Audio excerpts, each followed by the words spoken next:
গত ১৫ বছরে খুব কৌশলে আওয়ামী লীগ বিছিয়েছিল জাল, যার বিস্তারের শেষ সীমানা খুঁজে পাওয়া কঠিন। তবুও কথায় আছে সত্য আলোকিত আর মিথ্যা পদদলিত, আর তাই সেই সত্য বেরিয়ে আসে কোনো না কোনোভাবে। এবার তারই অংশ হিসেবে বেরিয়ে এলো দুই কেবিন ক্রুর নাম, যাদের সাথে পাওয়া যায় আওয়ামী লীগের সূক্ষ্মতা।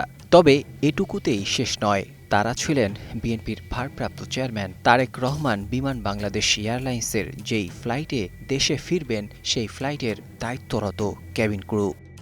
নতুন এবং ফিরে আসা গ্রাহকদের জন্য নগদে চলছে ক্যাশব্যাক সহ প্রতিদিন হাজারো উপহার জেতার সুযোগ। হবে আসা আর ফেরা, সারপ্রাইজ সেরা।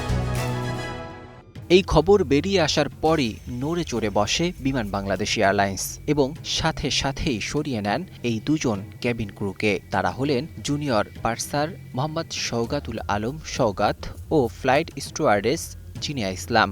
বিমান বাংলাদেশ এয়ারলাইন্সের দায়িত্বশীল একটি সূত্র বিষয়টি নিশ্চিত করেছে। সূত্র জানায়, তারেক রহমানের লন্ডন থেকে ঢাকায় ফেরার প্রেক্ষাপটে সংশ্লিষ্ট ফ্লাইটের নিরাপত্তা ও ভিআইপি ব্যবস্থাপনা বিবেচনায় এই সিদ্ধান্ত নেওয়া হয়েছে। তারেক রহমান আগামী ২৫শে ডিসেম্বর বৃহস্পতিবার ঢাকায় পৌঁছানোর কথা রয়েছে।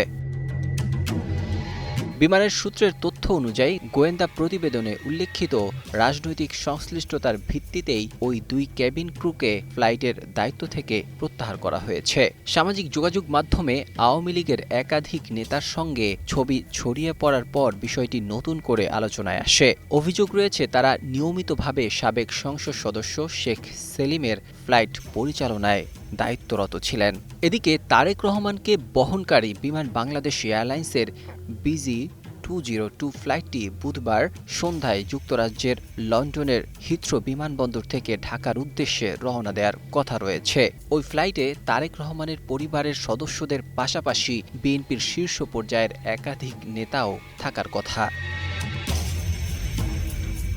বিমান সূত্র আরও জানায়, গোয়েন্দা প্রতিবেদনে ওই দুই কেবিন ক্রুর রাজনৈতিক সংশ্লিষ্টতা ছাড়াও ভিআইপি যাত্রীর নিরাপত্তা নিয়ে সম্ভাব্য ঝুঁকির বিষয়টি উল্লেখ করা হয়েছে। এসব বিবেচনায় তাদের ফ্লাইট দায়িত্ব থেকে সরিয়ে নেওয়া হয়। পরবর্তীতে ওই ফ্লাইটে জুনিয়র পার্সার মোস্তফা এবং ফ্লাইট স্টুয়ার্ডেস আয়াতকে অন্তর্ভুক্ত করা হয়েছে বলে জানিয়েছে বিমান বাংলাদেশ এয়ারলাইন্স।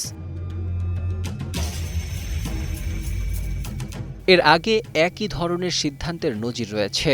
গত ২ মে বিএনপির চেয়ারপারসন খালেদা জিয়ার একটি ফ্লাইট থেকে গোয়েন্দা প্রতিবেদনের ভিত্তিতে আল কুবরুন নাহার কসমিক ও মোহাম্মদ কামরুল ইসলাম রিপন নামের দুই কেবিন ক্রুকে দায়িত্ব থেকে সরিয়ে নেওয়া হয়েছিল।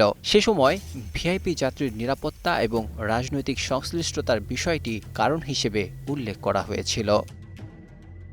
নাজমুল হক রাইয়ান, ২১শে টেলিভিশন।